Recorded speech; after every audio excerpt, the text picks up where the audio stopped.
யோவான் எழுதின சுவிசேஷம் 16ஆம் அதிகாரம் வசனம் 16 22 வசனம் முடிய நாம் வாசிக்க கேட்போம்.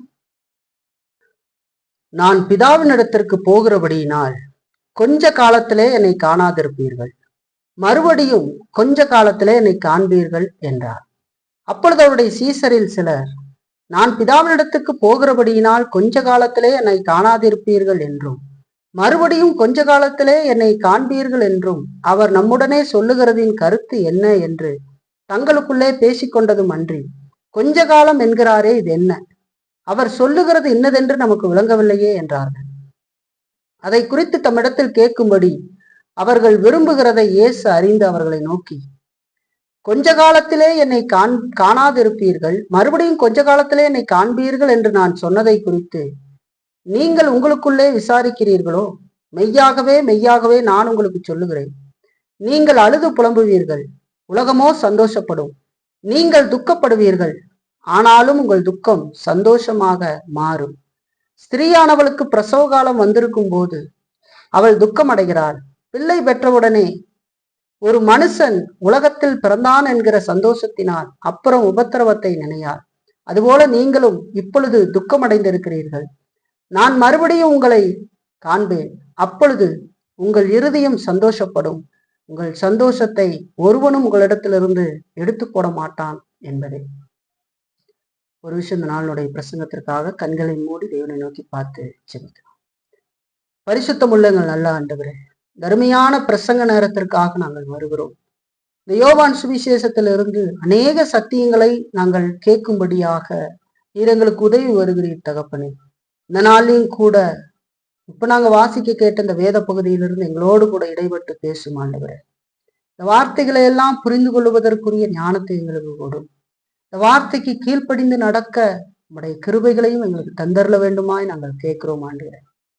தொடர்ந்து இந்த பிரசங்க நேரத்தை எங்களுக்கு ஆசீர்வதித்துக் கொடும். இந்த ஜெபத்தை இயேசு கிறிஸ்துவின் மூலமாக கேட்டு ஜெபிக்கிறோம் எங்கள் நல்ல பிதாவே, ஆமென்.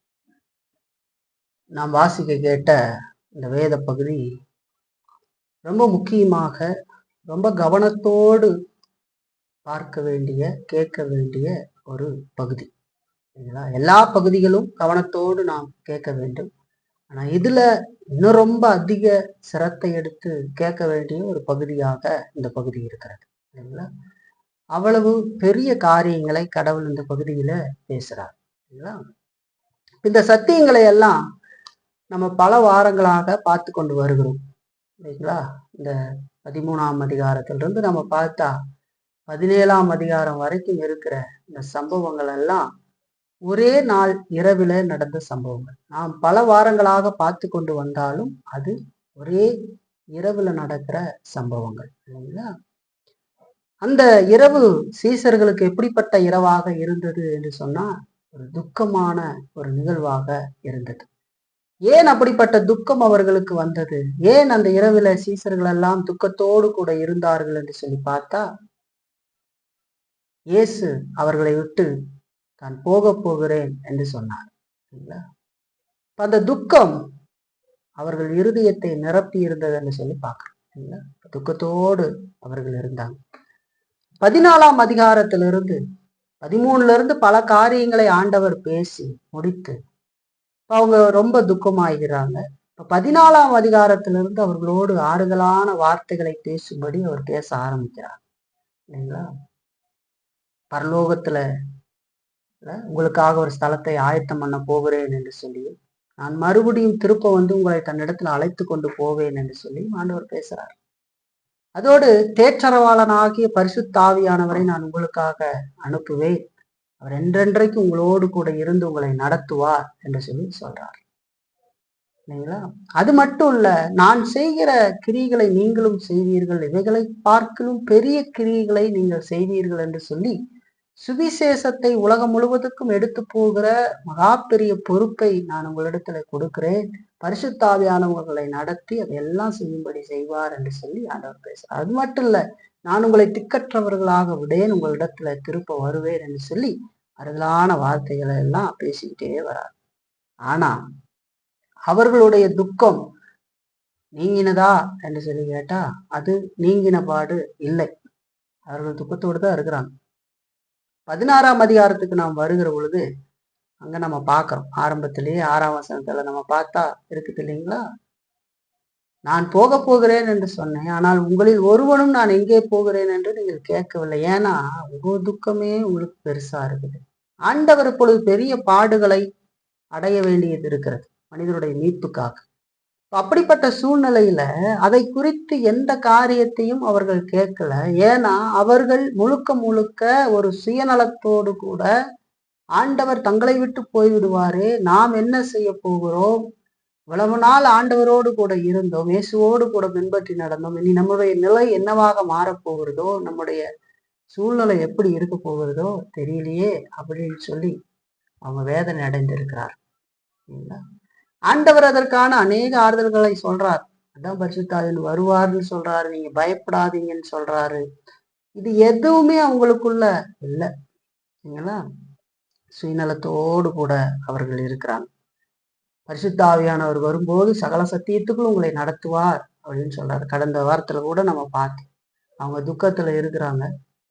இதுக்கு மேல அவர் பேசுகிறதை நிறுத்தி அவங்களுக்கு ஆறுதலை கொடுக்க ஆரம்பித்தார். இதுக்கு மேல நான் பேசினா நீங்க தாங்க மாட்டீங்க. அதாவது அவங்களால புரிஞ்சிக்கவே முடியாதுன்னு ஆண்டவர் அங்க சொல்லல, தாங்க முடியாது. அவங்க ஏற்கனவே துக்கத்தில் அழுத்தப்பட்டு இருக்கிறாங்க. சரிங்களா? அவங்ககிட்ட பேசி என்ன பண்றது?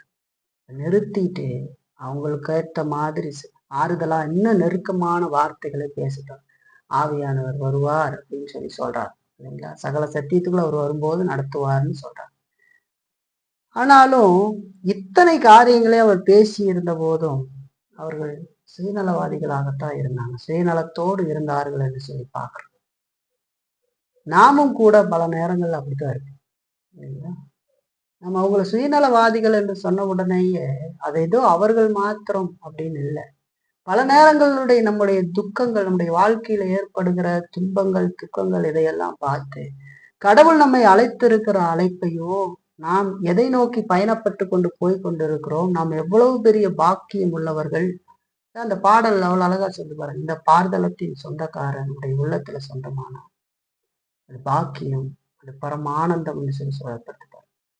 அந்த பாக்கியத்தை எல்லாம் உணராம இந்த உலகத்துல நாம் இருக்கிற இந்த காலங்கள்ல ஏற்படுகிற இந்த துக்கங்களை எல்லாம் பார்த்து பல நேரங்கள்ல கடவுளுடைய காரியத்தை பார்க்க மறந்து அந்த விதத்துல நாமும் கூட இருந்து விடுகிறோம் இல்லைங்களா? ஆனா ஆண்டவர் நமக்கு செய்த காரியம் எவ்வளவு பெரியது, தேவனுடைய பராமரிப்பு நம்முடைய வாழ்க்கையில எவ்வளவு பெரியது, மற்றவர்களுக்கு கிடைக்காத பராமரிப்பு தம்முடைய பிள்ளைகளுக்கு ஆண்டவர் கொடுத்திருக்கிறாரே, அவர்களை காத்து நடத்தி வருகிறாரே, அவங்களுடைய சத்தத்துக்கு செவி கொடுக்கிறாரு, அவருடைய ஜெபங்களை நான் கேட்பேன் என்று சொல்லி இருக்கிறாரு. இல்ல இதையெல்லாம் நாம் பார்க்க தவறி பல நேரங்கள்ல சுயநலவாதிகளைப் போல என்ன நடக்குமோ, நம்முடைய வாழ்க்கையில என்ன நடக்குமோ, கிறிஸ்துவுக்காக வாழ்கிறது நிமித்தமாக ஏற்படுகிற பல இன்னல்களை பார்த்து பல காரியங்களை வாழ்க்கையில இழக்க நேரிடுகிற பொழுது மனதில் எழும்புகிற காரியம் இவர்களையெல்லாம் விட்டு நாம் பிரிய வேண்டி வருகிறதே, இந்த சூழ்நிலைகள்லாம் நம்முடைய வாழ்க்கையில ஏற்படுகிறதே, நம்ம நிலை என்னவா மாறும் அப்படின்ற எண்ணங்கள்லாம் வந்துவிடும் இல்லைங்களா? பரிசுத்த சிந்தையோடு நாம் இருந்து வளர்ந்து போகல, தேவனுடைய இறையாண்மையை பார்க்கல, ஆண்டவருடைய பராமரிப்பை நாம் பார்க்கவில்லை என்று சொன்னா நமக்கு கண்கள்ல தெரிகிற விஷயங்களே நம்மளை முதல்ல தாக்கி நம்மை சோர்வுக்குள்ளாக்கும் என்று சொல்லி பார்க்க. சீசர்களுடைய நிலையும் இப்ப அப்படித்தான் இருக்குது. ஆண்டவர் சொல்றாரு, பரிசுத்தாவியானவர் வரும்போது சகல சத்தியத்துக்களும் உங்களை நடத்துவேன் என்று சொல்லி சொல்றாரு. அதெல்லாம் சரி, பரிசுத்தாவியானவர் ஒரு நாள் வருவாருன்னு சொல்றீங்க, அதெல்லாம் சரி. இப்போ எங்களுக்கு ஒண்ணும் இல்லையே, அதனால இப்போ ஒன்றும் காண முடியலையே, கண்ணுல எதுவும் இப்ப நீங்க போயிடுவேன்னு சொல்றீங்களே, இப்படியெல்லாம் உபத்திரம் வரப்போகுதே இல்ல, எப்படி இருக்குன்னு பாரு. இப்ப எதுவும் எங்களுக்கு தெரியுமா? நம்ம வாழ்க்கையில கூட தான் பரலோகம் ஆண்டவர் சொல்லி இருக்கிறாரு இல்ல, பரலோக வாழ்வு இருக்குது, மனிதர்கள் எல்லாம் பாவிகள் எல்லாம் நரகத்துக்கு போவாங்க, நீங்க பாக்கியவாங்க. சில நேரங்கள்ல சோர்வுல அதெல்லாம் விசுவாசிக்க முடியாத ஒரு நிலைக்கு போகும். அப்படி இருக்கக்கூடாது நம்முடைய வாழ்க்கையில. ஆண்டவர் நமக்கு செய்திருக்கிற நன்மைகளை நினைச்சு பார்க்கணும் இல்லைங்களா? நம்முடைய பிள்ளைகளுக்கு, குடும்பங்களுக்கு ஆண்டவர் செய்கிற நன்மைகளை நினைச்சு பார்க்கணும். அந்த பாக்கியத்தை நினைத்து ஆண்டவருக்கு நன்றி அறிதல் உள்ள வாழ்க்கை சரிங்களா? ஆண்டவர் நமக்கு காட்டுகிற பாதையில நம்முடைய கடமை பொறுப்புகளை நிறைவேற்றி நாம் போகிற பொழுது எல்லாவற்றையும் கடவுள் நேர்த்தியாக செய்வார். சில நேரங்கள் நம்முடைய வாழ்க்கையில சில விஷயங்கள் நடக்காதே போகிறது மாதிரி தெரிந்தாலும் நாம் சரியான விதத்துல வேதத்தின் அடிப்படையில நடந்து போக வேண்டுமே தவிர அங்க அது நடக்கவில்லையே அப்படின்னு நம்ம சோர்வாகி பலவீனப்பட வேண்டிய அவசியம் இல்லை. ஏன்னா எல்லாவற்றையும் அறிந்திருக்கிற தேவன் நம்மோடு கூட இருக்கிறார். இந்த சூழ்நிலையை என்னுடைய வாழ்க்கையில ஆண்டவர் அனுமதித்திருக்கிறார். இதன் மூலமாகவும் எனக்கு ஏதோ ஒரு காரியத்தை கற்றுக் கொடுக்கிறார் அப்படிங்கிறதை உணர்ந்தவர்களாக நாம் கடந்து போக வேண்டியது அவசியம்.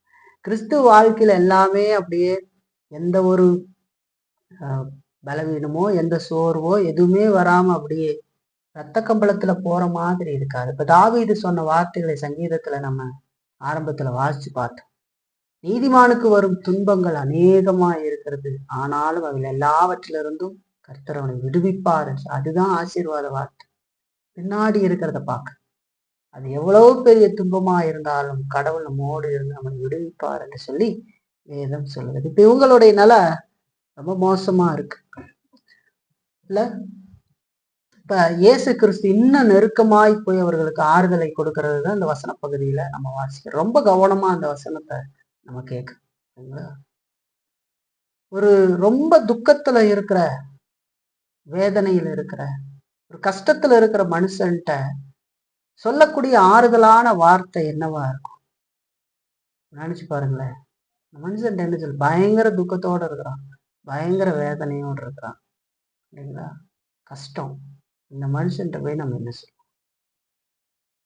ஏசு சொல்றாரு அந்த மாதிரி அருமையான வார்த்தை என்ன தெரியுங்களா, கொஞ்ச காலம்தான் அப்படின்னு சொல்றாரு.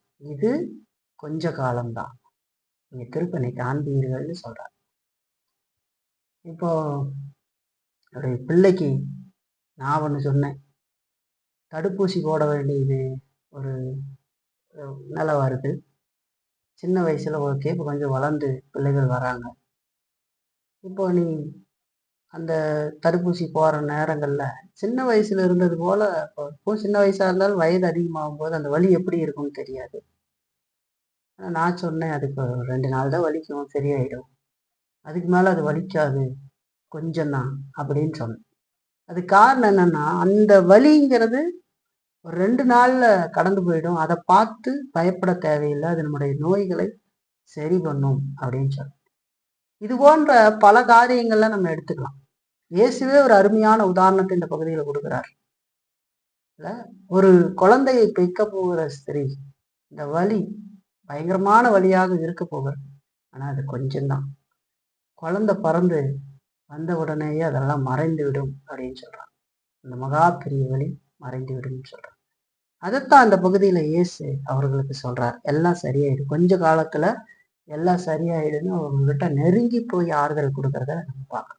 எவ்வளவு அருமையான தேவன் பாருங்க. இதெல்லாம் நம்ம பார்க்கும்போது நம்முடைய வாழ்க்கையில ஏற்படுகிற நிகழ்வுகள்ல நமக்கு தெரிஞ்சிருக்கணும், கொஞ்ச காலம்தான். கொரிந்தியர் புத்தகத்துல 1 கொரிந்தியர் 10:13 நம்ம பார்த்தோம்னா, மனுஷருக்கு நேரிடுகிற சோதனை அன்றி வேறொரு சோதனை உங்களுக்கு நேரிடவில்லை, சோதனையோடு கூட அதற்கு தப்பிக்கொள்ளும் போக்கையும் கடவுள் உண்டாக்குவார் என்று சொல்லி சொல்லப்படும். சில நேரங்கள்ல நம்முடைய வாழ்க்கையில, இந்த உலக வாழ்க்கையில நம்ம வாழ்கிற பொழுது பலவிதமான சோதனைகளையும் துன்பங்களையும் நாம் அடைகிறோம் கிறிஸ்துவின் நிமித்தமா. ஆனா ஆண்டவர் அதிலிருந்தெல்லாம் நம்மளை காப்பாற்றுவார் என்று சொல்லி வேதம் சொல்லுகிறது. அதுக்கு தப்பிக்கொள்ளும் போக்கையும் உண்டாக்குவார் என்று சொல்லி. இப்ப நமக்கு தெரிஞ்சிருக்கணும், இதெல்லாம் கொஞ்ச காலமா இல்லைங்களா. இந்த உலகத்துல நமக்கு ஏற்படுகிற சிறு சிறு துன்பமான காரியங்களும் இந்த உலகத்திலேயே கொஞ்ச காலத்துல மாறும், ஆனா ஒரு நாள் நித்தியத்துக்கு போகும்போது மொத்தமாக மாறிவிடும் என்று சொல்லி பார்க்கிறோம் இல்லைங்களா. ஆகவே இந்த வார்த்தையெல்லாம் நம்மளை ரொம்ப அதிகமாக தேற்ற வேண்டும். அன்றைக்கு சீசர்களுக்கு கொடுத்த வார்த்தை. சரி, இந்த வசனங்களை நம்ம போய் பார்க்க போறோம். நான் முதல்ல சொன்ன மாதிரி இந்த வசனத்தை ரொம்ப கவனமா கேளுங்க. இது கொஞ்சம் ரொம்ப சிக்கலாக தோன்றப்படுகிற வசனம், அதனால கவனத்தோடு கேட்டீர்களானாதான் நான் சொல்ல வருகிற விஷயத்தை உங்களால புரிஞ்சுக்க முடியும். சரிங்களா?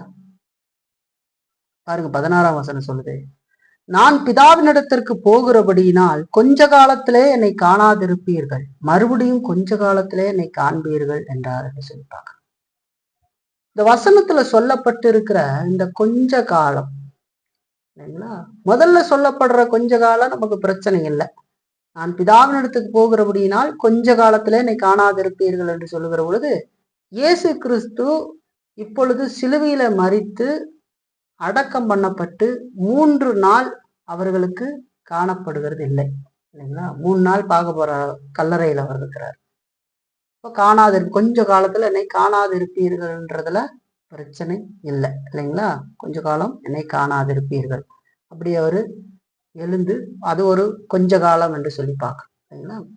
முன்னாடி சொல்லப்படுற கொஞ்ச காலம், இப்ப பின்னாடி சொல்லப்படுகிற கொஞ்ச காலத்தை நாம் பார்க்கிற பொழுது அங்கதான் கொஞ்சம் இந்த முன்னாடி பார்த்ததுலயும் கொஞ்சம் சிக்கல் ஏற்படுகிறது, பின்னாடி பார்க்கறதுலயும் கொஞ்சம் சிக்கல் ஏற்படுகிறது. என்ன அப்படின்றத உங்களுக்கு சொல்றேன்.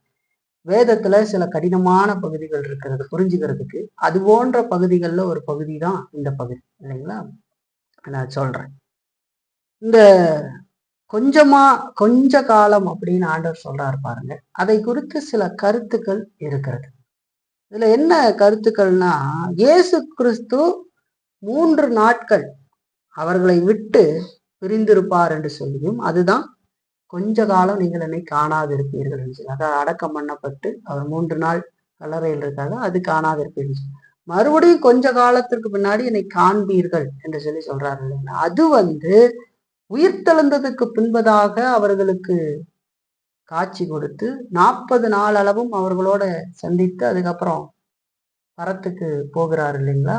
அதைத்தான் இயேசு கிறிஸ்து இங்கே சொல்லுகிறார் என்று சொல்லி கருத்துக்கள் இருக்கிறது இல்லைங்களா. வேற சந்தர்ப்ப சூழ்நிலையின் அடிப்படையில பார்த்தா அது நம்ம அப்படி பார்க்க முடியும், அதுதான் பொருத்தி பார்க்கலாம். அப்படி இதுக்கு ஒரு இருக்கு அந்த கொஞ்ச காலம் அப்படிங்கிறது. முன்னாடி சொல்லப்பட்ட கொஞ்ச காலம் என்னை காணாது இருப்பீர்கள் என்பது இயேசு சிலுவையில மரித்து அடக்கம் பண்ணப்பட்டு அவர்களுக்கு கண்களுக்கு படாம கல்லறையில் இருக்கிறாரே, அது கொஞ்ச காலம் காணாது இருப்பது. உயிர்த்தெழுந்ததுக்கு பின்பதாக அவர்களுக்கு 40 நாள் அளவும் தரிசனம் ஆகிறார் இல்லையா, அது காண்பது என்று சொல்லி ஒரு விளக்கம் இதற்கு கொடுக்கப்படுகிறது. 2வது ஒரு விளக்கம் இதற்கு கொடுக்கப்படுகிறது. அது என்ன விளக்கம் அப்படின்னு சொன்னா, அவர் பரலோகத்தில் இருக்கிற தம்முடைய பிதாவினிடத்திற்கு இப்பொழுது போகிறார் என்று சொல்லி சொல்றார் இல்லைங்களா. போறாரு இல்லைங்களா, போயிடுறார். அது கொஞ்ச காலம் இல்லைங்களா. போயிட்டார் இல்லைங்களா. 1ஆம் வருகையில வந்துட்டு எல்லாத்தையும் செஞ்சுட்டு அவர் போயிட்டார். அது கொஞ்ச காலம் நீங்க என்னை காணாது இருப்பீர்கள் சொன்னா, அப்ப இருந்து 2025 வருடங்கள் ஆயிற்று பேசுது.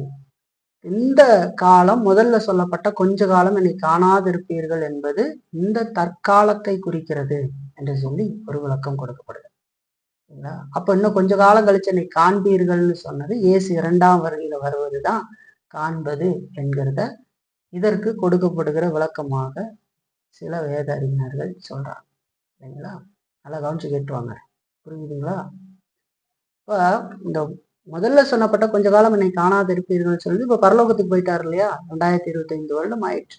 எப்போ வருகிறாரோ அது வரைக்கும் அந்த கொஞ்ச காலம் காணாது இருப்பீர்கள் என்று சொல்லியும், அதற்கு முன்பாக 2ஆம் வருகையில வர்றதுதான் இன்னும் கொஞ்ச காலம் கழிச்சு நீ காண்பீர்கள்னு சொன்னதை ஆண்டவர் சொல்றதா 2வது ஒரு கருத்து இருக்கு.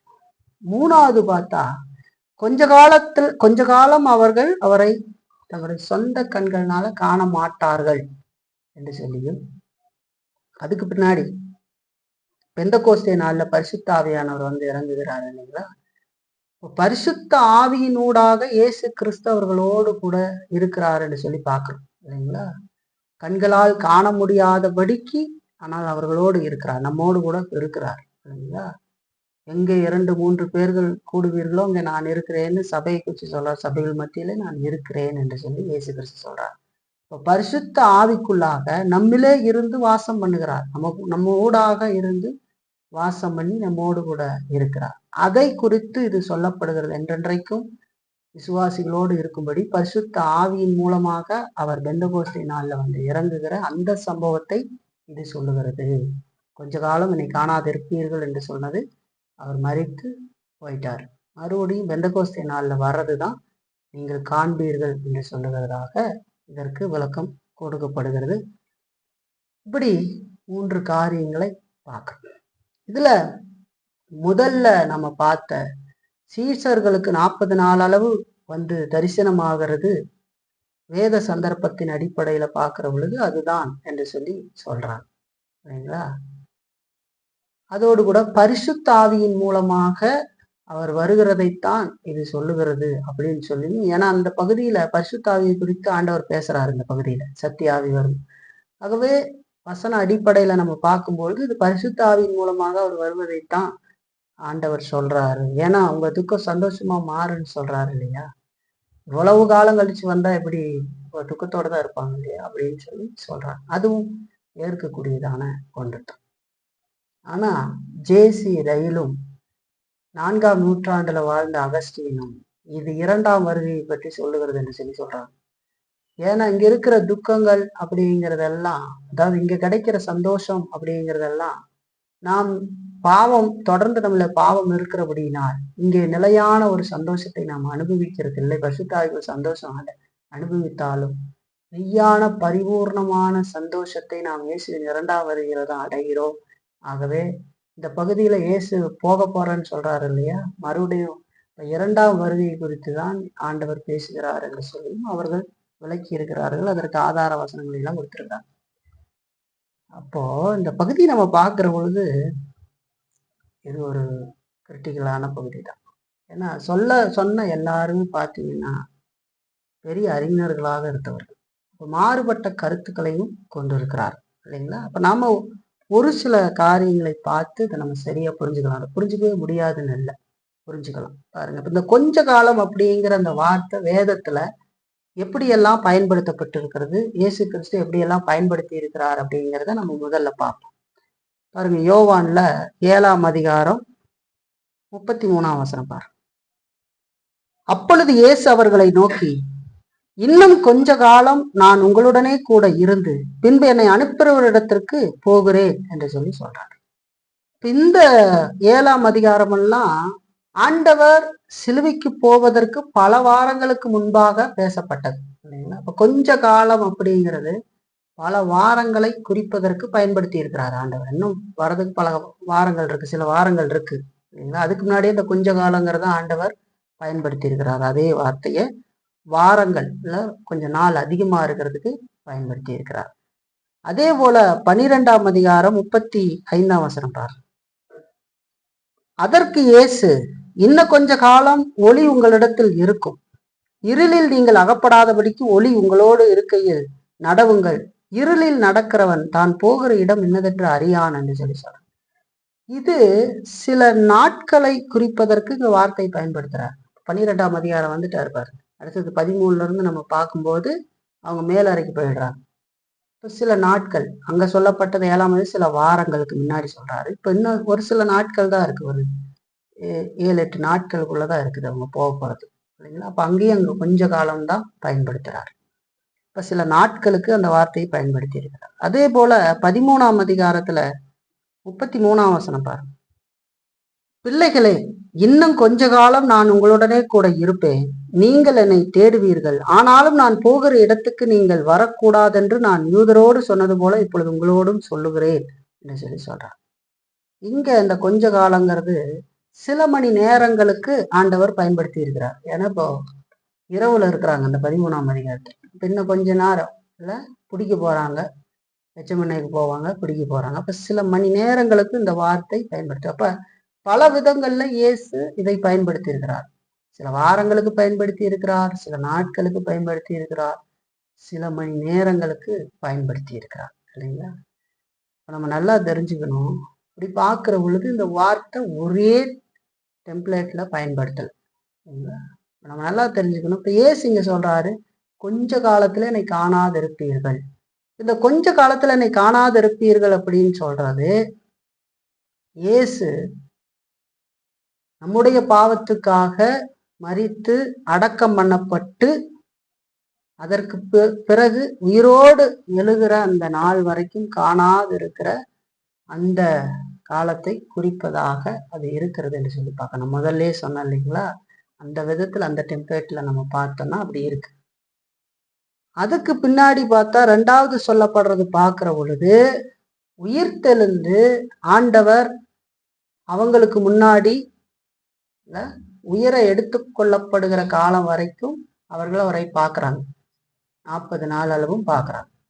அவர் 12 பேருக்கும் சீசர்களுக்கும் 500 பேருக்கும் மேல அவர்களுக்கு காட்சி கொடுத்திருக்கிறார் இல்லைங்களா. அதை நமக்கு பாருங்க, 1 கொரிந்தியர்ல 15ஆம் அதிகாரம் பாருங்க. 15ஆம் அதிகாரம் 3-6 வசனம் வரைக்கும் பாருங்க. நான் அடைந்ததும் உங்களுக்கு பிரதானமாக ஒப்புவித்ததும் என்னவென்றால், கிறிஸ்துவானவர் வேத வாக்கியங்களின்படி நமது பாவங்களுக்காக மரித்து அடக்கம் பண்ணப்பட்டு வேத வாக்கியங்களின்படி 3ஆம் நாளில் உயிர்த்தெழுந்து கேபாவுக்கும் பின்பு 12 தரிசனமானார். அதன் பின்பு அவர் 500 பேருக்கு அதிகமான சகோதரருக்கும் ஒரே வேளையில் தரிசனமானார். அவர்களில் அநேகர் இந்நாள் வரைக்கும் இருக்கிறார்கள், சிலர் மாத்திரம் நித்திரை அடைந்திருக்கிறார்கள் என்று சொல்லிப்பார். இப்ப சீசர்களுக்கும் அதோட 500 பேருக்கும் அவர் தரிசனமானார் என்று சொல்லி பார்க்கிறார். அதற்கு பின்பாக அவர் பிதாவினிடத்திற்கு போய்விட்டார் இல்லைங்களா. அவர்கள் பார்த்து கொண்டிருக்கிற பொழுது அவர் வானத்திற்கு உயர் எடுத்துக்கொள்ளப்பட்டார் என்று நமக்கு சொல்லுவார். இது ஒரு விதத்துல சொல்லப்படுகிற, நான் முதல்ல சொன்ன மாதிரி அந்த கான்டெக்ஸ்ட் அடிப்படையில வர காரியம். அடுத்து நம்ம பார்த்தா பெந்தகோஸ்தே நாள்ல பரிசுத்த ஆவியின் மூலமாக அவர்களோடு நிரந்தரமாக தங்கும்படி அவர் வருகிறதையும் இதுல இருந்து நம்ம கொஞ்சம் பார்க்க முடியும் இல்லைங்களா.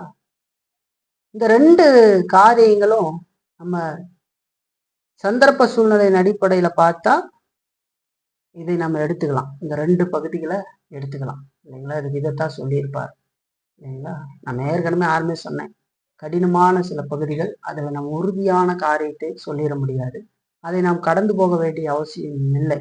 வேதத்தோடு பொருந்தி வருகிறதை நம்ம பார்க்குறோம் இல்லைங்களா. ஃபர்ஸ்ட் பார்க்குறோம், அவர் மரித்து அடக்கம் பண்ணப்பட்ட அந்த காலம் கொஞ்ச காலம் பார்க்காது இருக்கிறது என்று சொல்லியும், அதுக்கப்புறம் 40 நாட்கள் அவர்களுக்கு உயிர்த்தெழுந்து வந்து தரிசனமாகிறார் பாருங்க. அது அவர்கள் கொஞ்ச காலத்தில் காண்பார்கள் என்பதும் இந்த வார்த்தைக்கு பொருத்தமான காரியமாக இருக்கிறது. அதோடு கூட அவர் 50 நாள், அதாவது பெந்தகோஸ்தே நாள்ல வந்து என்றென்றைக்கும் அவர்களோடு இருப்பதற்கும் இது பொருத்தமான காரியமா இருக்கு இல்லைங்களா. ஏன்னு சொன்னா, இந்த அவருடைய உயிர்த்தெழுதலை பார்த்து அவர்கள் சந்தோஷப்படுறாங்க இல்லைங்களா. சொல்றாரு இல்லையா, உங்களுக்கு சந்தோஷம் வரும்னு சொல்றாரு. ஆனா அது கொஞ்ச நாள்ல போயிடுறாரே, 40 நாள் இருந்து போயிடுறாரு. அதுக்கப்புறம் எப்படி அந்த சந்தோஷம் இருக்கும், போயிட்டாரு அப்படின்னு ஒரு கேள்வி வருது இல்லைங்களா. இப்போ பரிசுத்த ஆவியின் மூலமாக அவர் இங்க வர்றதுதான் அதை காட்டுகிறது அப்படிங்கிறது இந்த வார்த்தை பொருந்தது. ஏன்னா அவர் வந்து சகல சத்தியத்துக்குள்ள நடத்தி அவர்களுக்கு ஆறுதலை கொடுக்கிறார், தேற்றரவாளனாக இருக்கு. அப்ப பரிசுத்த ஆவிக்குள் கிறிஸ்து வருகிறதையும் இது குறிக்கிறதுன்னு சொல்லி சொல்றாங்க இல்லைங்களா. இப்ப இந்த 2 காரியம் ரொம்ப பொருந்தி வருகிற காரியமாக இருக்கிறது இந்த பகுதிக்கு இல்லைங்களா. ஆனா நான் சொன்ன மாதிரி 4ஆம் நூற்றாண்டு அகஸ்தியரும் 19ஆம் நூற்றாண்டு ஜேசி ரயிலும் ஆகிய 2 முக்கியமான மனிதர்கள் இது 2ஆம் வருகை குறித்து சொல்லுகிறது. நான் அப்படி நினைக்கவில்லைன்னு மற்ற 2 காரியங்களை குறித்து சொல்றாங்க. ஜேசி ரயில் சொல்றாரு. அதுக்கு அவர் கொடுக்குற உதாரணத்தையும் நம்ம பார்க்கலாம். பாருங்க, எபிரேயர்ல பாருங்க 10ஆம் அதிகாரம் 10ஆம் அதிகாரத்துல 37ஆம் வசனத்தை ஜேசி ரயில் காட்டுறார். வருகிறவர் இன்னும் கொஞ்ச காலத்தில் வருவார், தாமதம் பண்ணார் அப்படின்னு சொல்லப்படுது. 2ஆம் வருகை குறித்து இங்க எபிரேய ஆக்கியோன் பயன்படுத்தும் போது வருகிறவர் இன்னும் கொஞ்ச காலத்தில் வருவார் என்று சொல்லி சொல்ற வார்த்தை பார்க்கிறோம். அப்ப இங்க சொல்லப்பட்ட இந்த கொஞ்ச காலம் வருகைக்கும் குறிக்கப்படுகிறது இல்லைங்களா. அதனால இது வருகையை தான் சொல்லுது அப்படின்றத சொல்றார். அது மட்டும் இல்ல, இயேசு சொல்றார், நான் இதோ சீக்கிரமாய் வருகிறேன் அப்படின்னு சொல்றார். 2ஆம் வருகையில சொல்றாரு இல்லையா, கடைசியா வெளிப்படுத்த, இதோ நான் சீக்கிரமாய் வருகிறேன். அப்போ இந்த பகுதிகளை நம்ம பார்க்கிற பொழுது இது எல்லாமே பொருந்தி வருகிற காரியமாக இருக்கு. அதுல ரொம்ப முக்கியமா முதல் 2ம் பொருந்தி வருது. ஏன்னா தற்காலத்துல சீசர்களுக்கு அவர் ஆறுதல் கொடுக்கிறார். 2ஆம் வருகைங்கிறது உலகத்தில் இருக்கிற எல்லாருக்கும் ஆறுதலை கொடுக்கறது. ஆனா அப்ப சீசர்கள் ரொம்ப துக்கத்துல இருக்கிறபடினால அந்த 2 காரியங்கள் பொருந்தி வருவதாக அநேக அறிஞர்கள் சொல்றாங்க. ஆனா நாம அதை குறித்து அப்படி முடிவெடுக்க முடியுமா, முடிவெடுக்கலாமா, அப்படி முடிவெடுத்துட்டா அது தப்பா அப்படின்னு நம்ம சொல்ல முடியாது. ஏன்னு கேட்டீங்கன்னா, நம்ம ஆரம்பத்திலே சொன்ன மாதிரி சொல்லப்படுகிற விஷயங்கள் கொஞ்சம் நம்மளை குழப்புற மாதிரியா இருக்கிற ஒரு விஷயம்தான் சரிங்களா? அப்ப அதை நம்ம கவனத்துல வச்சுக்கணும். சரிங்களா? இது சொல்றேன். நம்ம அடுத்த வசனத்தை வாசிக்கும் போது அதில் நம்ம ஒரு முடிவுக்கு வரலாம். சரிங்களா? பாருங்க, 17ஆம் வசனம் 18ஆம் வசனத்தையும் நம்மளுக்கு வாசிக்கும். அப்பொழுது அவருடைய சீசரில் சிலர், நான் பிதாவினிடத்திற்கு போகிறபடியினால் கொஞ்ச காலத்தில் என்னை காணாதிருப்பீர்கள் என்றும் மறுபடியும் கொஞ்ச காலத்தில் என்னை காண்பீர்கள் என்றும் அவர் நம்முடனே சொல்லுகிறதின் கருத்து என்ன என்று தங்களுக்குள்ளே பேசிக்கொண்டதும் அன்றி, கொஞ்ச காலம் என்கிறாரே, இது என்ன? அவர் சொல்லுகிறது இன்னதென்று நமக்கு விளங்கவில்லையே என்றார்கள் என்று சொல்றார். சீசர்களுக்கு இப்ப விளங்கல. இயேசுனுடைய வார்த்தையை கேட்டு பரிச்சயமா இருக்கிற சீசர்களுக்கு அவர் என்ன சொல்றாருன்றது புரியல. ஒரு குழப்பத்துக்குள்ள போய் இருக்கிறாங்க. ஏன் அவங்க இப்ப இவ்வளவு நேரம் சீசர்களை பார்த்தீங்கன்னா உம்முன்னு உட்காந்துருக்காங்க. 13ஆம் அதிகாரத்துல பேசுறாங்க இல்லையா? பேதுரு பேசுறாரு, நீ மறுதளிச்சிருவை நானே ஒரு நைட்டார். அப்புறம் பிலிப்பு பேசுறாரு, அவருக்கு ஒரு பதில் கொடுத்தாரு, கம்முன்னு உட்காந்து. தோமா பேசுறாரு, கம்முன்னு உட்காந்து. அதுக்கப்புறம் யாரும் பேசுறதுன்னு நீங்க பார்க்க முடியாது. யூதா பேசினாரு, அதுக்கப்புறம் ரொம்ப லாங் இதுக்கு பேசவே இல்லை. அப்படியே உட்காந்து பார்த்துக்கிட்டே இருக்கிறாங்க. பேச என்ன பேசுறாருன்னு கேட்டுக்கிட்டே இருக்கிறாங்க. துக்கம் அதிகரிச்சு போச்சு. அது பேசுறதெல்லாம் கேட்குறாங்க, ஆனா துக்கம் அதிகமா இருக்கு. இப்ப இயேசு சொல்றாரு, கொஞ்ச காலத்துல என்னை காணாதிருப்பீர்கள், கொஞ்ச காலத்துல என்னை காண்பீர்கள். டக்குன்னு அவங்களுக்கு ஒரு மூளை, கொஞ்ச காலத்துல நம்ம பார்ப்போமா? அது என்னது இது? இவ்வளவு நேரம் பேசாதவங்க இப்ப வாய் திறக்குது. போக போறாருன்னு சொன்னாங்க இல்லையா? அதனால துக்கம் ரொம்ப ஜாஸ்தியா இருந்தது அவங்களுக்கு. ஒரு சுயநலத்தோடு இருந்தாங்க. மறுபடியும் பாப்பான்னு சொன்னாங்கன்னா உடனே என்ன சொல்றாரு, எல்லாம் பேசிக்கிறாங்க இல்லைங்களா? அதுதான் அங்க பாக்குறோம். கொஞ்ச காலத்துல காணாதிருப்பீர்கள்னு சொன்னாரு, சரி. கொஞ்ச காலத்துல மறுபடியும் காண்பேன்னு சொல்றாரு, இது என்னது இது அப்படின்னு பேசிக்கிட்டதும் இல்லாம அது என்ன அப்படிங்கிறது நமக்கு புரியலையே, என்ன சொல்றாரு, இது விளங்கவில்லையே அப்படின்னு சொல்றாங்க, பேசிக்கிறாங்க. சரிங்களா? அவங்க இறுதியத்தை அவங்களுக்கு இப்போ வார்த்தை கிடைச்சிருச்சு படக்குன்னு, அதனால அவங்க பேசுறாங்க இல்லைங்களா? அப்ப அவங்க அப்படி சிந்திச்சதுக்கு காரணம் இல்லாம இல்ல. 10ஆம் வசனத்துல சொல்லும்போது ஆண்டவர் சொன்ன வார்த்தை பாருங்க. அதே அதிகாரத்துல 10ஆம் வசனத்துல என்ன சொல்றாரு? 16ஆம் அதிகாரத்துல 10ஆம் வசனத்துல பார்க்கும், நீங்கள் இனி என்னை காணாதபடிக்கு நான் என் பிதாவிடத்துக்கு போகிறபடினாலே நீதியை குறித்தும் சொல்றாரு. என்னை காணவே மாட்டீங்கன்னு சொல்றாரு. ஆனா இப்ப இங்க சொல்றாரு, கொஞ்ச காலம் கழிச்சு நீங்கள் என்னை காண்பீர்கள் அப்படின்னு சொல்றாரு. இல்லைங்களா? காண்பீர்கள். இப்ப அது அவங்களுக்கு ஒரு ஆச்சரியத்தை ஏற்படுத்துது இல்லைங்களா?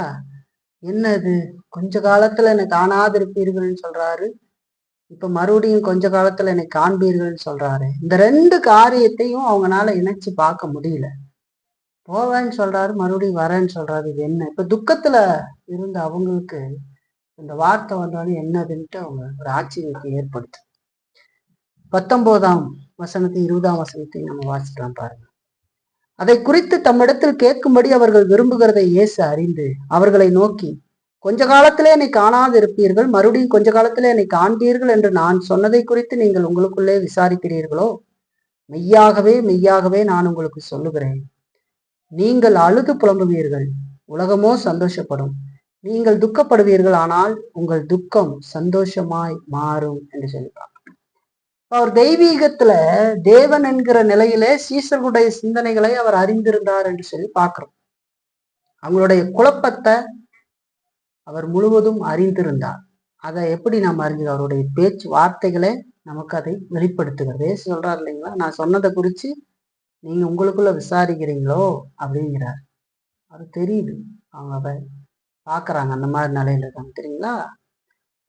அப்போ இயேசு கிறிஸ்து அவர்களுக்கு அவங்களுடைய அந்த பிரச்சனைக்கு நேரடியாக இப்ப பதில் கொடுக்கல.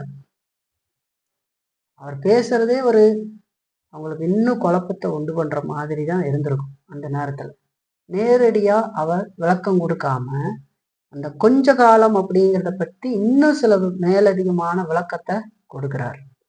சில விஷயங்கள் திரித்துவத்துக்குள்ள இருக்கிற மகா பெரிய ரகசியமாக இருக்கிறது, புரிந்துக்கிற அளவுக்கு அவங்களுக்கு பக்குவத்தோட அதை கொடுத்துக்கிட்டு இருக்காரு. அப்ப ஆண்டவர் என்ன சொல்றாருங்க, சிலுவையில நான் மரித்து அடக்கம் பண்ணப்பட்டு அப்படி போகிறது உலகத்துக்கு சந்தோஷத்தை கொடுக்கும் அப்படின்னு சொல்றார். அவங்க சந்தோஷப்படுவார்கள்னு சொல்றார். உலகம் சந்தோஷப்பட்டுக்கிட்டு இருக்கும்.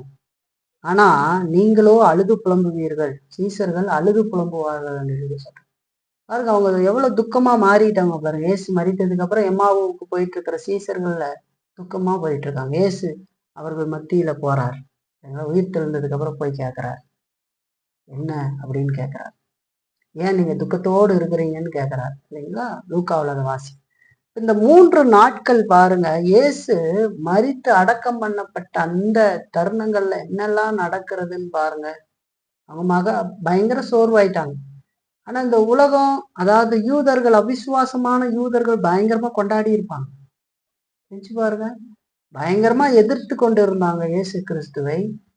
இவர் யெகோவா தேவனுக்கு எதிரான மனிதர், இவர் தன்னை தேவன் என்று சொல்லிக் கொள்ளுகிற மனிதர், இவர் தேவ தூஷணம் சொல்லுகிற மனிதர், இவர் பெயல்செபூவினாலே பிசாசுகளை துரத்துகிற பிசாசுகளின் தலைவன், இவன் அழித்தொழிக்க வேண்டும் என்று சொல்லி பயங்கர அப்படியெல்லாம் சிந்தனை கொண்டவர்களாக பயங்கர முயற்சி செய்து பலமுறை கல்லெறியறதற்கு பார்த்து, பலமுறை கொலை செய்வதற்கு, கல்லெறிஞ்சு கொள்றதும் அதுதான், மறுபடியும் கொலை செய்வதற்கு பார்த்து, மலை மேல இருந்து தள்ளி விடுறதுக்கு பார்க்கறது.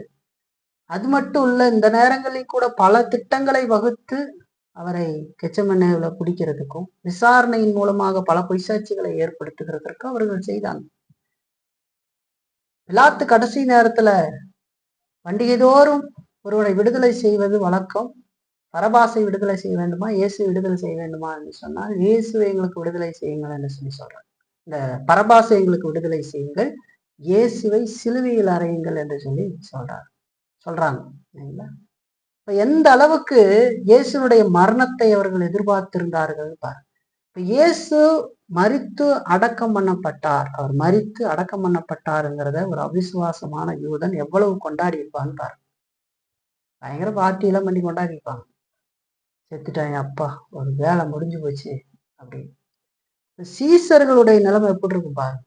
வாழ்க்கையில இயேசுவையே பின்பற்றி எல்லாவற்றையும் விட்டு விட்டு இயேசுவுக்கு பின்பாக வந்து இந்த 3.5 வருட காலங்களும் இயேசுவோடு கூட நடந்து அவருக்கு பின்னாடியே இருந்துகிட்டு இருந்தாங்க. இப்ப உங்க ரோட்ல போனா எப்படி இருக்குன்னு பாரு. இயேசு மரித்துட்டாரு, அடக்கம் பண்ணப்பட்டாரு, இவங்க ரோட்ல நடந்து போறாங்க, எப்படி சொல்லி இருப்பாங்க? வேதத்துல இருந்து நம்ம கற்பனை எல்லாம் பண்ணக்கூடாது. ஆனா ஒரு நினைச்சு பாருங்களேன், இயேசு இல்ல, இயேசு பின்னாடி போனவன் தானே நீ. இப்போ உன்னால என்ன இல்லையா? இயேசுன்னு போனவன் தானே, இயேசு பின்னாடி பை தூக்கிட்டு போனவன் தானே நீ. எப்படிலாம் மரியாதை பண்ணியிருப்பாங்க. ஏன்னா அவங்க வாழ்ந்த இந்த நாட்கள்ல இயேசுவோடவே சுத்திக்கிட்டு இருந்தாங்க இல்லைங்களா? எங்க போனாலும் இந்த சீசர்கள் கூட இருப்பாங்க. இப்ப இயேசு இல்லை. எவ்வளவு அவமானங்கள், அவங்களுக்கு துக்கம். நீங்களோ துக்கப்படுவீர்கள்னு சொல்லி ஆண்டவர் சொல்றார் இல்லைங்களா? இந்த உலகம் சந்தோஷப்பட்டுக்கிட்டு இருக்கோம், நீங்களோ மகா துக்கத்துல இருப்பீர்கள், அதாவது துக்கத்துல அழுது புலம்புவீர்கள் என்று சொல்லி சொல்றார் இல்லைங்களா? ஆனா அந்த நிலைங்கிறது கொஞ்ச காலம்தான் இருக்கும் அப்படின்னு சொல்றார். உங்கள் துக்கம் சந்தோஷமா மாறும் அப்படின்னு சொல்றார். இப்போ முதலாவது அந்த சந்தோஷம் அவருடைய உயிர்த்தெழுதலின் மூலமாக நடந்ததை நாம் பார்க்கிறோம். சீசர்களுக்கு என்ன நடந்தது? இயேசு உயிர்த்தெழுந்து விட்டார் என்று சொல்லி 3ஆம் நாள்ல இயேசுவை பார்க்க போன அந்த ஸ்திரீகள், ஆண்டவர் அங்க தூதன் சொல்றான், இதை கேட்டு அவங்க வராங்க இல்லைங்களா? கேக்குறாங்க. பேதுரு என்ன ஒரே ஓட்டமா ஓடுறாரு, கல்லறைக்கு ஓடுறாரு இல்லைங்களா? அப்ப அவர் உயிர் தெழுந்து விட்டார், சொன்னபடி உயிர் தெழுந்து விட்டாருங்கிறது பெரிய சந்தோஷத்தை கொடுத்துருக்கோம். இயேசு உயிர் தெழுந்துட்டாரு அப்படின்னு முதலாவது நம்ம பார்க்கிறோம். 2வது, பரிசுத்த ஆவியின் வருகையின் மூலமாக அந்த மாற்றம் ஏற்பட்டிருக்கும் இல்லைங்களா? பெந்தகோஸ்தே நாள்ல ஊற்றப்பட்ட அவர் இந்த 40 நாள் தரிசனமாக இருந்து பரிசுத்த ஆவி உங்களிடத்தில் வரும் வரைக்கும் நீங்கள் எருசலேமில காத்திருங்கள் என்று சொல்லிவிட்டு அவர் போனபடி, அவர் பரிசுத்தாவியான ஒரு ஊற்றப்படுகிற பொழுது அவர்கள் மிகுந்த சந்தோஷத்தை, பரிசுத்தாவிக்குள்ளாக கிறிஸ்துவினுடைய இந்த மாமிசமாக பார்க்காம ஆவிக்குள் பார்த்து அவர்களுக்கு ஏற்பட்ட சந்தோஷங்கள், அந்த மாற்றங்கள் பெரிதாக இருந்திருக்கும் இல்லைங்களா? அவங்க சந்தோஷத்தோடு எங்கும் தெரிந்து சுவிசேஷத்தை பிரசங்கித்தார்கள் என்று சொல்லி பார்க்கணும். அதுக்கு முன்னாடி இருந்த அவங்களுடைய வாழ்க்கையில இருந்த காரியங்கள்லாம் மாறி அவங்க பயங்கரமா சுவிசேஷத்தை அறிவிக்கிறார்கள் இல்லைங்களா? அங்க ஒரு சந்தோஷம் ஏற்பட்டு, அதுக்கப்புறம் இயேசு கிறிஸ்து மீண்டும் 2ஆம் வருகையில வரும்போது எல்லா காலத்துல வாழ்கிற எல்லா சீசர்களுடைய துக்கமும் நீங்கி அவர்கள் சந்தோஷம் அடைவார்கள்னு இல்லைங்களா? இந்த 3ஐயும் நம்ம பார்த்தரலாம் இல்லைங்களா? இந்த 3 பாயிண்ட் பார்த்தோம் இல்லையா? எல்லாத்துலயும் பார்த்தா நமக்கு சந்தோஷம் உண்டு இல்லைங்களா? பாருங்க, அந்த சந்தோஷத்தோட அந்த உலகம் சந்தோஷப்படும், நீங்களும் துக்கப்படுவீர்கள், ஆனால் உங்கள் துக்கம் சந்தோஷமா மாறும்னு சொல்றாங்க. ஆண்டவர் 21ஆம் வசனத்துல அதுக்கு உதாரணமா சொல்றாரு. ஸ்திரியானவளுக்கு பிரசவ காலம் வந்திருக்கும் போது அவள் துக்கம் அடைகிறாள். பிள்ளை பெற்றவுடனேயே ஒரு மனுஷன் உலகத்தில் பிறந்தான் என்கிற சந்தோஷத்தினால அப்புறம் உபத்திரவத்தை நினையாள் என்று சொல்லி சொல்றார். ஒரு தாய் ஒரு பிள்ளையை பெற்றவுடனேயே பிரசவ வேதனையினுடைய அந்த வலி வெகு விரைவிலே மறந்து விடுகிறாள் என்று சொல்லி பார்க்கிறோம். அவள் கடுமையான வலிகளை சந்தித்து அந்த பிள்ளையை பெற்றெடுக்கிறாள். ஆனா பிள்ளை வந்தது உடனே பிள்ளையினுடைய முகத்தை பார்த்த உடனே அந்த வலியினுடைய வேதனைகளை எல்லாம் அவள் மறக்கிறாள் என்று சொல்லிப்பான். இதை விட இயேசுவை விட ஒரு நல்ல உதாரணத்தை இந்த காரியத்துக்கு யாராலையும் காட்டிட முடியாது. அவ்வளவு அருமையான உதாரணங்களை ஆண்டவர் சொல்றார். அது மாதிரிதான் சீசருடைய அனுபவங்களும் இருந்தது. அந்த துக்கம் அந்த நேரத்துல அவங்களுக்கு பயங்கரமானதா இருக்கும், பயங்கர அவமானமா இருந்திருக்கும். அது நம்ம கற்பனை பண்ணி பார்க்க முடியாத அளவுக்கு இருந்திருக்கோங்க. யூதர்கள் உங்களை எந்த அளவுக்கு இழிவுபடுத்தி இருப்பான் இல்லைங்களா? போக முடியுமா வீட்டுக்கு பக்கத்துல? நம்பின மனுஷன் ஏசு ஏசுன்னு போனியே, ஏசு இப்ப என்ன உனக்கு பண்ணாரு? அவ்வளவுதான் போச்சு. எம்மாவருடைய சீசர்களுடைய ஸ்டேட்மெண்ட் எப்படி இருந்தது? இயேசு தரிசனத்துல அவங்களோட, அதாவது உயிர்த்தெழுந்து அவங்களோட போறாரு, யாரோ மாதிரி ஒரு உருவத்துல, சொல்லல, போறாரு.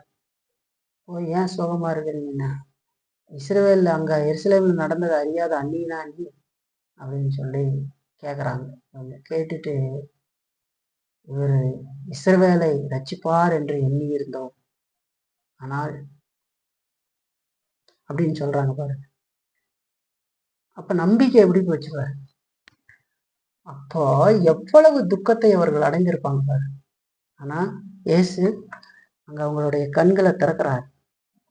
மோசே முதல் சொல்லப்பட்ட எல்லா வார்த்தைகளையும் காட்டுறார். காட்டி அதுக்கப்புறம் அந்த உயிரோடு இருக்கிறவரை அவங்களுக்கு காட்டுறார். பெரிய சந்தோஷத்தை அவர்களை படைகிறாங்க இல்லைங்களா? இந்த சந்தோஷம் பாருங்க சீசர்களுடைய அனுபவமா இருக்கு. அப்ப அவங்களுக்கு இருந்த அந்த துக்கம் மிக விரைவிலேயே அவங்க மனத்திரையிலிருந்து அகழ்ந்தது என்று சொல்லி பார்க்குறாங்க. சீசர்களுக்கு பரிசுத்த ஆவி வந்த பொழுது இன்னும் அதிக சந்தோஷத்தை அடைந்தார்கள். அவங்களுடைய எல்லா காரியமும் ஆரம்பிது. நாமும் கூட இந்த உலகத்தில் இருக்கிற எல்லாரும் சரி, இயேசு கிறிஸ்து வரும்போது நாமும் அப்படிப்பட்ட மெய்யான சந்தோஷத்தை அடைவோம், பரிபூர்ணமான சந்தோஷத்தை அடைவோம். நம்ம மெய்யான சந்தோஷத்தையும் ஆறுதலையும் தான் கிறிஸ்துவுக்குள் அடைகிறோம். ஆனா அதனுடைய பரிபூர்ணத்தை அடைவோம் என்று சொல்லி பார்க்க இல்லைங்களா? அதைத்தான் அந்த பகுதியில நமக்கு சொல்லுகிறது பாருங்க.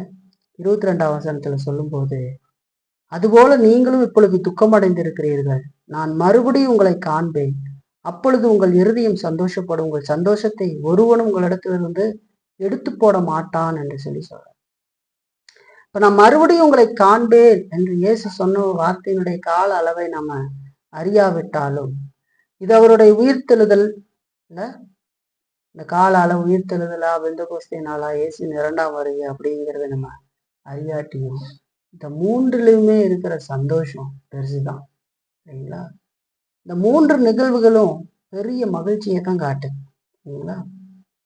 சந்தோஷத்தை ஒருவராலும் நம்மை விட்டு சந்தோஷத்தை ஒருத்தராலும் நம்மை விட்டு அகன்று போக செய்ய முடியாதுன்னு சொல்லிப்பாங்க. சீசர்கள் அவர் உயிர்த்தெழுந்துட்டார் அப்படிங்கிற செய்தியை கேட்கிற பொழுது அவர்களுக்கு முதல் சந்தோஷம் உண்டாயிருக்கு இல்லைங்களா? சொன்னபடியே உயிர்த்தெழுந்தார். பெந்தெகோஸ்தே நாள்ல சொன்னபடியே பரிசுத்த ஆவியின் மூலமாக அவர் வந்து அவர்களோடு வாசம் பண்ணுகிற பொழுது சந்தோஷம் தொடர்ந்து 2ஆம் வருகையில நான் உங்களை மீட்பதற்கு வருவேன் என்று சொல்லி நித்திய மகிழ்ச்சி நமக்கு கொடுப்பதற்கு வரும்போதும் நமக்கு பெரும் சந்தோஷம் உண்டாகும். ஆகவே நாம் நினைக்கணும், காலத்து பாடுகள் எல்லாம் இனி நம்ம இடத்தில் வெளிப்பட போகிற மகிமைக்கு ஒப்பானவைகள் அல்லன்னு சொல்லி வேதம் சொல்கிற அந்த வார்த்தையின்படி நமக்கு கொடுத்திருக்கிற பாதையில இந்த உலக வாழ்க்கையில கடவுளை மகிமைப்படுத்தி நாம் போக வேண்டியது அவசியம்.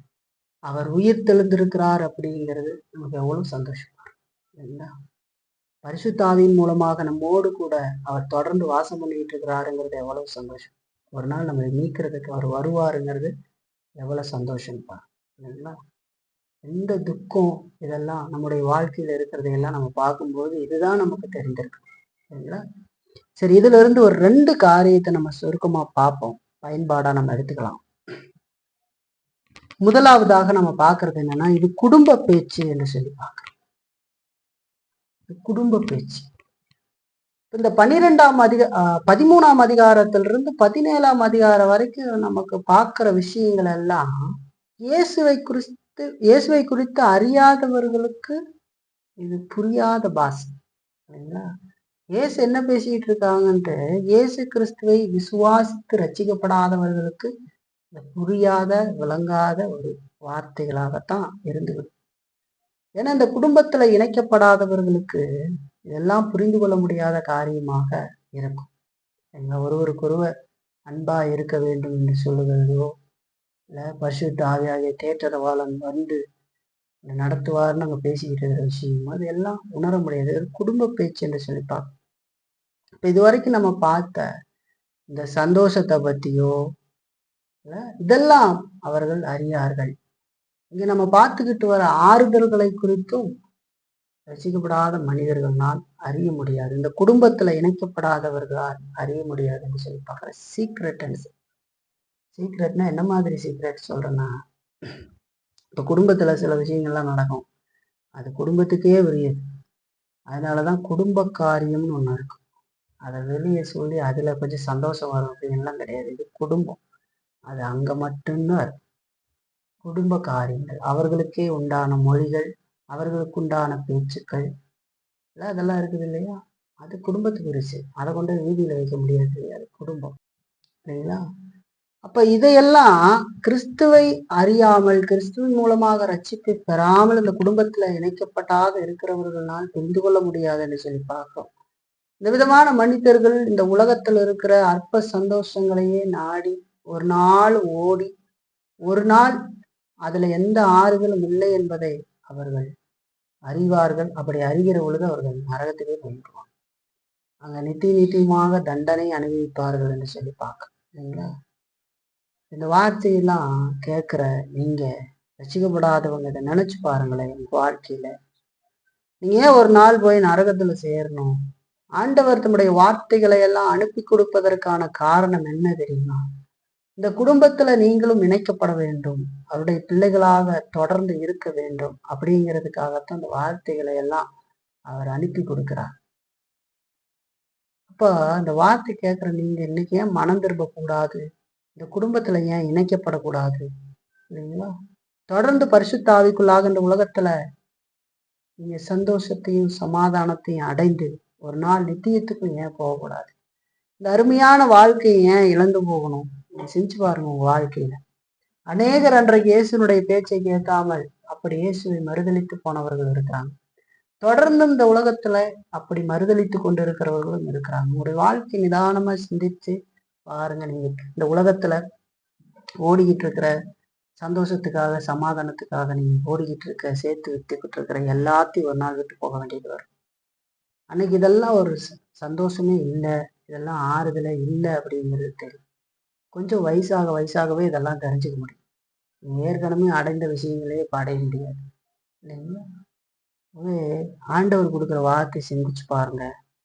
இந்த சந்தோஷத்தை சமாதானத்தை இந்த உலகத்துல பரிசுத்த ஆவிக்குள்ள அடைந்து இயேசு விசுவாசத்தை ரட்சிக்கப்பட்டு ஒரு நாள் நித்தியத்திலையும் கூட இதை பூர்ணமாக அடைய முடியும். அதைத்தான் வேறு சொல்லாக சிந்தித்து பார்த்து மனம் திரும்புங்க, கர்த்தர் நடத்துவார். சரி, 2ஆவதா ஒரு காரியத்தை நம்ம பார்க்கலாம். நம்முடைய சந்தோஷத்தை ஒருவராலும் எடுத்துக்கொள்ள முடியாது என்று சொல்லி பார்க்கலாம். நம்முடைய வாழ்க்கையில நினைச்சு பார்க்கணும். ஆண்டவர் சொன்னார், கொஞ்ச காலத்திலே நீங்கள் என்னை காணாதிருப்பீர்கள், மறுபடியும் கொஞ்ச காலத்துல என்னை காண்பீர்கள் என்று சொல்லி. இப்ப இயேசு கிறிஸ்து சொல்றாரு, அதுக்கு விளக்கம் கொடுக்கும்போது சொல்றாரு, இந்த உலகம் என்னுடைய மரணத்தின் நிமித்தமாக சந்தோஷப்படும், நீங்களோ துக்கப்படுவீர்கள், ஆனா உங்கள் துக்கம் சந்தோஷமாய் மாறும் என்று சொல்லி சொல்றாரு. ஏன்? அவர் அந்த பாவத்தின் மீதும் மரணத்தின் மீதும் கல்லறையின் மீது வெற்றி சிறந்தவராக அவர் உயிரோடு எழுந்தார் என்று சொல்லி பார்க்க இல்லைங்களா? இது என்றென்றைக்கும் மரணமடையாதபடிக்கு அவர் ஜீவிக்கிறார் என்று சொல்லி பார்க்க, அந்த உயிர்த்தெழுதல், நாமும் ஒரு நாள் உயிர்த்தெழுவோம் அப்படிங்கிற நம்பிக்கையும் சந்தோஷத்தையும் ஆறுதலையும் சமாதானத்தையும் நமக்கு கொடுக்குது. இந்த சந்தோஷத்தையும் சமாதானத்தையும் ஆறுதலையும் ஒரு மனிதனாலே நம்ம இடத்துல இருந்து எடுத்துக்கொள்ள முடியாது. இயேசு உயிர்த்தெழுந்தது நமக்கு எதை காட்டுது? நானும் மரித்தால், அவருடைய பிள்ளையாக அவரை விசுவாசித்திருக்கிற நானும் மரித்தால் ஒரு நாள் அவருடைய நாளிலே நான் எழுந்திருப்பேன் அப்படிங்கிற ஒரு பெரிய சந்தோஷத்தையும் சமாதானத்தையும் அது நமக்கு கொடுக்கிறது இல்லைங்களா? இப்படி ரட்சிக்கப்பட்டு இருக்கிற நம்முடைய வாழ்க்கையில தொடர்ந்து பரிசுத்தாவியானவர் இருந்து அவர் நம்மளை ஆற்றி தேற்றி நாம் அவருக்கேற்ற பரிசுத்த வாழ்க்கையை வாழும்படியாகவும் அவருக்குள்ளாக நாம் ஆறுதலையும் சமாதானத்தையும் அடையும்படியாக அவர் நம்மை ஒவ்வொரு நாள் நடத்திக்கிட்டு வருகிற அந்த காரியம் சந்தோஷத்தையும் ஒருத்தராலே எடுத்துக்க முடியாது. வெளியில இருக்கிற விஷயங்கள்ல நமக்கு துன்பத்தையும் துயரத்தையும் ஒருவேளை இந்த உலகம் நமக்கு கொடுத்துடலாமே தவிர, உள்ள இருக்கிற சந்தோஷத்தையும் சமாதானத்தையும் ஒரு மனிதனாலும் எடுத்துக்கொள்ள முடியாது என்று சொல்லி நாம் பார்க்கணும் இல்லைங்களா? ஞாபகத்தில் வச்சுக்கணும், இதுதான் நமக்கு சந்தோஷமான காரியம். அதோடு கூட நம்ம பார்த்தோம் அப்படின்னு சொன்னா, இயேசு கிறிஸ்து இந்த உலகத்திற்கு வருகிற பொழுது இல்லைங்களா, நாம் அடைய போகிற மகா பெரிய சந்தோஷம் இல்லைங்களா, பரிபூர்ணமான சந்தோஷம், அதைத்தான் நம்ம எதிர்பார்த்து காத்துட்டு இருக்கிறோம் இல்லைங்களா? அந்த சந்தோஷத்தையும் நம்ம கிட்ட இருந்து யாரும் எடுக்க முடியாது. அதனாலதான் ரட்சிக்கப்பட்ட மனிதர்கள் ரட்சிப்பை இழக்கவே முடியாது. அந்த சந்தோஷத்தை சமாதானத்தையும் நாம் அடைந்து நாம பரலோகத்தை நோக்கி பயணப்பட்டு கொண்டிருக்கிறோம் என்று சொல்லி நாம் பார்க்க. ஆகவே அவருடைய உயிர்த்தெழுதல்ல நமக்கு சந்தோஷம் இருக்கு. அவரை விசுவாசிச்சிருக்கிறோம், நாமும் உயிர்த்தெழுவோம். ஏன்னா அவர் உயிர்த்தெழுதலின் முதல் பலனாக இருக்கிறார் என்று சொல்லி பார்க்கிறோம். பரிசுத்தாவியை நமக்கு தந்தது இல்ல, ரட்சிக்கப்பட்டவர்களுக்கு தான் பரிசுத்தாவி அவர் நம்மை நடத்துகிறார் என்று சொன்னார். நாம் எவ்வளவு பாக்கியங்களோ, ஒரு நாள் ஆறுதல சந்தோஷம் இந்த மோசமான உலகத்துல நாம் அடைகிறோம் அப்படின்னா, நடந்து போய் கொண்டு இருக்கிற பொழுது எத்தனையோ இன்னல்கள் மத்தியில் நம்ம அடைகிறோம் அப்படின்னு சொன்னா, பரிசுத்தாவிக்குள்ளாக இயேசு கிறிஸ்து நம்மளை ஆற்றி தேற்றி கொண்டிருப்பதனாலதான், அவருடைய வார்த்தைகளை கொடுத்து நம்மை தேற்றி கொண்டிருப்பதனாலதான் இந்த சந்தோஷத்தை ஒருத்தராலே எடுக்க முடியாது. பரலோகத்திலிருந்து நம்மளை விளக்க முடியாது. இயேசு கிறிஸ்து வருகிற பொழுது நம்மை அவரோடு கூட என்றென்றைக்கும் சந்தோஷமாக இருக்கும்படி அழைத்து கொண்டு போவார். அதனால இதெல்லாம் கொஞ்ச காலம்தான். அதனாலதான் பவுல் சொல்லும்போது சொல்றாரு, இந்த காலத்துல ஏற்படுகிற உபத்திரவங்கள் நித்திய மகிமையோடு ஒப்பிடுறது அல்ல அப்படின்றார். காலத்துல படுகிற பாடுகள் நித்திய மகிமையோடு ஒப்பிடும்போது ஒண்ணுமே இல்லை அப்படின்றார். அவை இந்த உலகத்துல இருக்கிற காலங்கள்ல நம்முடைய சந்தோஷத்தை அனுபவித்து நாம் முன்னேற வேண்டியது அவசியம். நித்தியமான அந்த சந்தோஷத்தை நோக்கி நாம் பயணப்பட வேண்டியது அவசியம் இல்லைங்களா? ஆகவே நாம் அப்படி செய்வோம், கடவுள் நம்மை நடத்துவார்.